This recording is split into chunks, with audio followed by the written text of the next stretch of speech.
Before small groups, I remember just growing up in the church and just seeing all the different changes and everything. One thing that I noticed with myself as I got older, I wasn't connected with anybody here at the church. I knew my family. We always hugged each other, greeted each other after church, and here and there I saw like a few people and we said hi to each other, but I didn't really know anybody. And so that was something that really encouraged me to step out of my comfort zone and go ahead and lead a small group. And from there, it helped me to get connected with many individuals at my church, and it just gave me a sense of purpose to come to church and, hey, how's everything going? Hey, you told me about this issue before. And so now I'm able to pour into someone else's life as they're pouring into mine.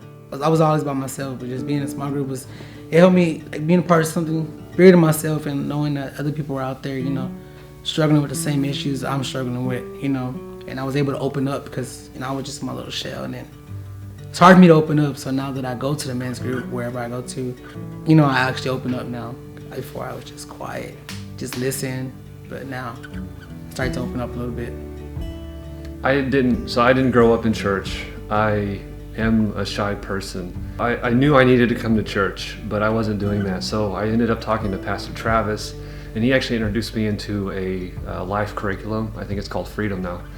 And that helped me. He put me in a small group with a bunch of really good guys, and those people, or those men, really encouraged me. They gave me a reason to come to church, in the sense that they made me feel more comfortable. So today, when I think about the impact of small groups, if you're thinking about leading a small group, I would just really recommend and encourage you to say yes. And if you are thinking about joining a small group, I would say yes. It really helps you with your journey towards Christ. We started coming to Christian World Church about a year ago, and we were wanting to really just meet more people. And for us, that was hosting a small group. Allow people to come into our home and feel like they were just kind of getting away for a little bit. And it really allowed us to gain relationships that to this day are very strong. And we're just very thankful for that. And we're glad that we hosted a small group. Yes. I just heard recently from a pastor that said 33% of people are lonely at any given time.